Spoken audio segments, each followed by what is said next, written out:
હું શહેરમાંથી ઘરે જઈ રહી હતી, પણ વરસાદને કારણે બધા રસ્તા બંધ હતા અને ઘરે મારા બાપુજીની તબિયત ખૂબ જ ખરાબ હતી. હું રસ્તાની એક બાજુ ઊભી હતી ત્યારે અચાનક જીપાઓ યુવાન ત્યાંથી પસાર થયો. તેણે કહ્યું કે હું તમને વાડીના રસ્તેથી ઘરે પહોંચાડી દઈશ. પણ આગળ જતા એક મોટો ખાડો આવ્યો.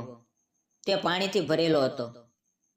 તેણે ગાડી બંધ કરી અને પછી મારો હાથ પકડીને મને નીચે ઉતારી. અને પછી જે કાંઈ થયું તે સાંભળવા માટે વાર્તાને પૂરી જુઓ. ખૂબ જ સુંદર વાર્તા છે, તમને ખૂબ જ મજા આવશે. તો મિત્રો, ચાલો વાર્તા શરૂ કરીએ. એ રાત્રે વરસાદ એવો પડતો હતો કે ગામનો રસ્તો નદી બની ગયો હતો. રાતના 10 વાગી ગયા હતા અને ગામની બસ સ્ટેન્ડ પાસે એક ઓટલા પર એક છોકરી બેઠી હતી. નામ હતું પારુલ. ચહેરા પર ભીના વાવ ચોટેલા હતા. લાલ સાડી પાણીથી લથપથ હતી અને આંખોમાં એક જ ડર હતો, આજે ઘરે પહોંચીશ કે નહીં. શહેરથી ગામ આવવાની બસ ખરાબ થઈ ગઈ હતી. ડ્રાઈવરે કહ્યું, આગળ રસ્તો તૂટી ગયો છે, સવાર સુધી કોઈ ગાડી નહીં આવે. પારુલના હાથમાં એક નાનકડી પોટલી હતી અને એની અંદર એના બાપુજી માટે લાવેલી દવાઓ હતી. બાપુજીને હાર્ટની બીમારી અને તકલીફ હતી અને દવા ન મળે તો રાત્રે હાલત ખરાબ થઈ જાય. પારુલની આંખોમાં આંસુ આવી ગયા. અચાનક એ વરસાદમાં એક જીપ ધીમે ધીમે આવી અને ઓટલા પાસે ઊભી રહી. ડ્રાઈવર સીટ પરથી એક છોકરો ઉતર્યો, ઊંચો, પહોળી છાતીવાળો, ચહેરા પર વરસાદના ટીપા અને હાથમાં એક મોટી છત્રી. એનું નામ હતું રાજ. તેણે કહ્યું, આટલી રાત્રે અહીંયા એકલા? તમારું ઘર ક્યાં છે? એનો અવાજ એટલો ગાઢ હતો કે વરસાદની ધાંધલ પણ થંભી ગઈ. પારુલ ડરી ગઈ, પણ એની આંખોમાં જોઈને રાજે ફરી કહ્યું, ડરશો નહીં, હું રાજ છું, આ જ ગામનો છું. આ મારી જીપ છે, તમે કહો તો હું તમને મૂકી જાઉં. પારુલે ધ્રુજતા અવાજે કહ્યું, શહેરમાંથી બાપુજીની દવા લઈને આવી છું. ઘર અહીંયાથી 3 કિલોમીટર દૂર છે, પણ રસ્તો તૂટી ગયો છે. રાજે એક જ પળમાં નક્કી કરી લીધું, ચાલો બેસો, હું ખેતરના રસ્તેથી લઈ જઈશ. પારુલ ખચકાઈ, પણ બાપુજીની યાદ આવતા જ એ જીપમાં બેસી ગઈ. રાજે છત્રી એના માથા પર પકડી રાખી અને જીપ સ્ટાર્ટ કરી.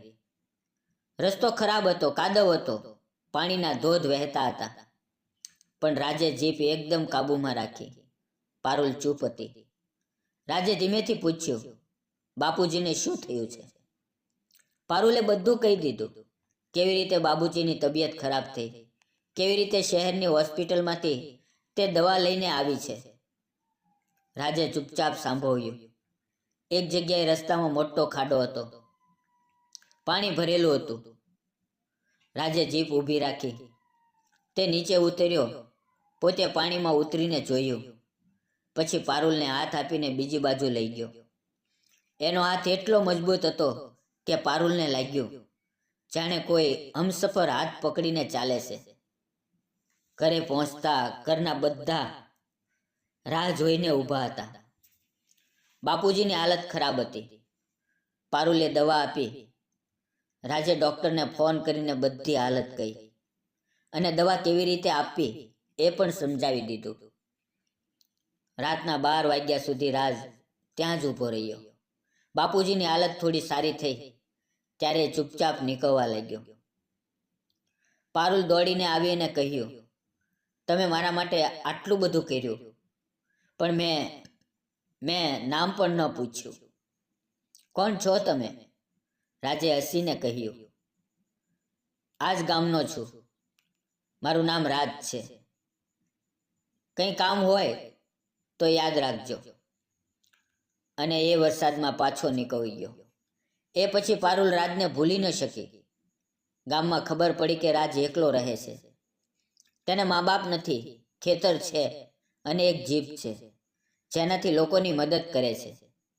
વરસાદમાં એ ગામના રસ્તા પર ફરતો રહે છે કે કોઈ મુસાફર તો નથી ને અટવાયેલો. 1 વર્ષ પછી ફરી વરસાદ પડ્યો. પારુલ હવે ગામમાં જ શિક્ષિકા બની ગઈ હતી. રાતે તે એ જ ઓટલા પાસે એક નાનકડી છોકરી રડતી ઊભી હતી. પારુલે પૂછ્યું તો ખબર પડી કે એના બાપુજીને શ્વાસની તકલીફ છે અને દવા લેવા આવી છે, પણ બસ ન મળી. પારુલની આંખોમાં આંસુ આવી ગયા. એણે તરત જ રાજને ફોન કર્યો. રાજ આવ્યો. એ જ જીપ, એ જ છત્રી. પછી બંને તે છોકરીને ઘરે મૂકવા ગયા. પાછા ફરતા પારુલે કહ્યું, રાજ, એ રાતે તે મને બચાવી હતી. આજે હું તને કંઈક કહેવા માંગુ છું. રાજે જીપ ઊભી રાખી. વરસાદ હજી પડી રહ્યો હતો.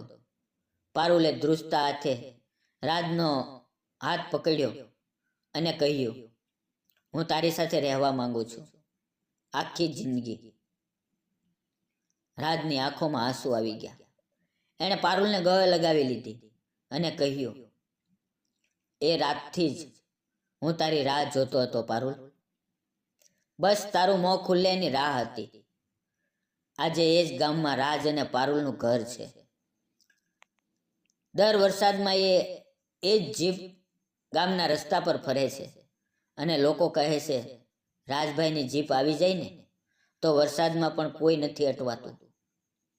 અને પારુલ દર વરસાદે એ જ ઓટલા પર જઈને ઊભી રહે છે, એ જ છત્રી હાથમાં લઈને, અને મનમાં કહે છે, આભાર વરસાદ, તે મને મારો રાજ આપ્યો.